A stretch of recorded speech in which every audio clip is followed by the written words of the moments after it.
One of the other big problems in the aftermath of the storm is so many people are still battling with their insurance companies. I did speak with the state insurance department to get some numbers. 460,000 claims were filed after Ida. 5,000 complaints were filed, and many of those people are still battling to get the money they need to rebuild their homes.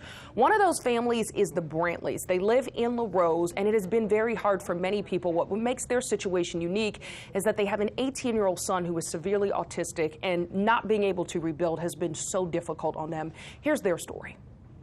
And you can see all the ripples. So all of this will have to come out? Yes. 1 year after Hurricane Ida, Chris and Lacey Brantley and their two sons are still faced with the storm's damage every day. And we had to gut this right here. Several rooms in their Lafourche Parish home have been gutted, and the floors are buckling. We started boxing stuff up. As you can see, it's a disaster. The Brantleys had water damage in every room of the house, and it wasn't from flood waters. It's actually because a part of the roof lifted up, so that water just poured in. And everything they've patched up so far so that they can stay in the house right now has been covered with their own money. It's tough. I mean, you guys are seeing the house and the shape it's in, and not being able to move forward and get that done. You feel like you're stuck in a rut. So you see right here? The Brantleys were ready to face the damage and rebuild. What they were not ready for was a battle with their insurance company. They filed a claim right after the storm. They've paid a fraction of what it's going to take, a small fraction of what it's going to take to repair this home. Then in January, they say their insurance company completely stopped communicating. In March, they hired a lawyer.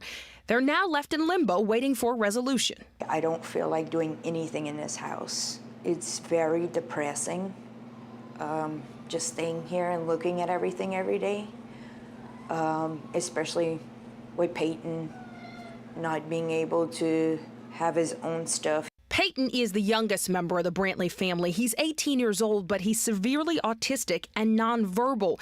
Those rooms that were gutted from the house included his playroom, which kept him on a routine. He went to open the door, and it was all nasty and water, and we had to end up gutting that room. Well, he kept going and tried to open it, so we ended up having to lock the door.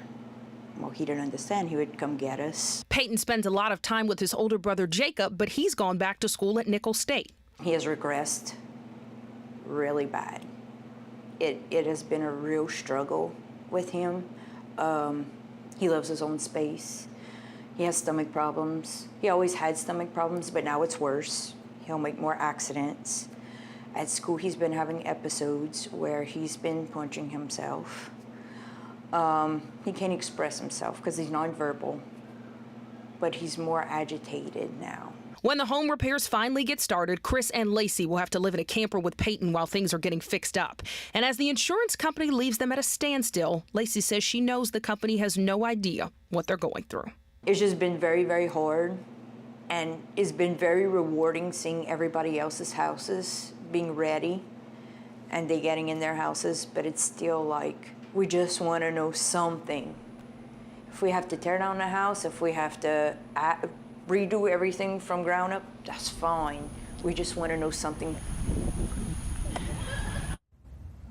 And with everything the Brantleys have personally had to deal with, they've been helping others. So they evacuated to Alabama right after the storm, but they came back with a trailer full of supplies to help people in the area. And then Chris is actually a board member for a nonprofit called Bless Your Heart. They provided trailers for folks who need them, school uniforms. So as they deal with their own battle, guys, they've been trying to help others as well. And it's so hard to see